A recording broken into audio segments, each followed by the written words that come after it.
Joining me is the Nationals frontbencher Barnaby Joyce, the former Deputy Prime Minister. Barnaby, great to see you. Should Albanese and Premier Malinowskis really spend nearly $3 billion, not 2.4 as Albanese said, to not just keep the steelworks going before a sale, but to renovate it for a green steel future? Well, let's just have a look at their form. They've never run a steelworks in the past. They quite obviously can't run one in the present. And I would be very dubious about whether they could ever run one in the future. That's just working on logic. You've got to remember that what they are doing is see, Australia, the world wants Australian steel. No, Mr. Albanese, the world wants steel, and they don't care whether it's Australian or from Guadeloupe. They really don't care. It's a global commodity. But if you make steel that is dearer than other countries' steel, they won't buy it. They'll buy the cheaper steel. And unless you want to buy dearer cars, dear listeners, you can buy dearer cars. I bet you wouldn't even buy a dearer hubcap. You get the one that is the most affordable, and that's why you need affordable steel. So let's dismiss this idea that somehow Australia is going to present the world with a dearer product that everybody wants to buy. That ain't going to happen. You're going to have cheap steel because that's how you stay in business. You keep your costs down. Look, I just don't get it either, Barnaby, to be honest. Another thing, Barnaby, something else I don't understand, but maybe you would, because, as Deputy Prime Minister, you used to be privy to this kind of, intelligence briefings about what on earth was going on, who was trying to get us. The head of ASIO last night told us there were more plots than ever against Australia. Here he is. In a small number of cases, we held grave fears for the life of the person being targeted. In one operation, a foreign intelligence service wanted to silence an Australian-based human rights advocate.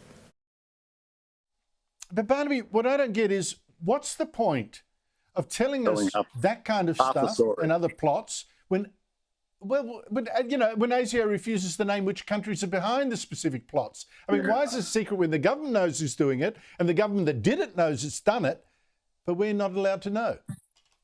Yeah, I must admit it is a bit perplexing when someone goes to the podium and says, I have a really grave announcement to tell you, which I can't tell you. You sort of think, well, I get it. We all get that people are trying to hack into our computers, the Chinese, the Iranians, the Russians, the North Koreans, probably other ones. We know that. We've seen that in action, and I'm sure later on you'll go on to the ships issue. But okay, we know they're there. What are we doing about it? Okay, what's happening? What's the plan that's going to keep us safe? That's what I'm really focused on. Yeah, well, how can you prepare for a threat if you haven't been told what it is? I mean, they might want to prepare it, but you've got to maintain, get the public behind you to spend the extra dollars or whatever. And I'm not seeing us properly warned. But you mentioned the ships. Okay, I'll go there. The 3 Chinese ships, the 3 Navy ships from China, they are sailing about 150 nautical miles east of Sydney, right? They were northeast of Australia last week or so. Here's the Defence Minister. We will be making sure that we watch every move. This is not unprecedented, but an unusual event. Well, I don't know how much more you can do than watch, given that they're entitled to be where they are. But what do you think the Chinese ships are actually up to? Andrew, if I was to tragically die tonight and be buried on this ridge right here, I would want my epitaph to say what I've been saying for years and years and years. We have to become as powerful as possible, as quickly as possible. Now, these three ships, these 3 naval ships, these 3 ships of the Chinese Communist Party were closer to Sydney than Newcastle. So, to the Sydney listeners, they were just off your coast, right? Now, I don't know how you intend to stop a threat like that. Maybe you could stop them with the intermittent power precincts with those wind towers. They just couldn't get to the beach. They couldn't get in because of wind towers everywhere.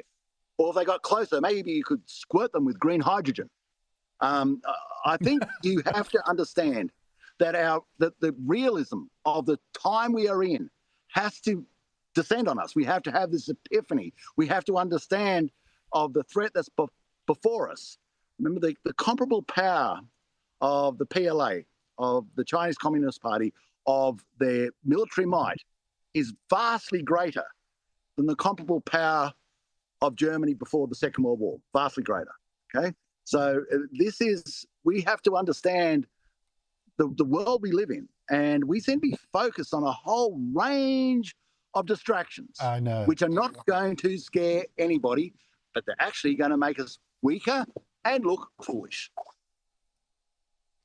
Look, if they only made us look foolish, I wouldn't mind quite so much, but they could do a lot more damage than that. Barnaby Joyce, thank you so much for your time.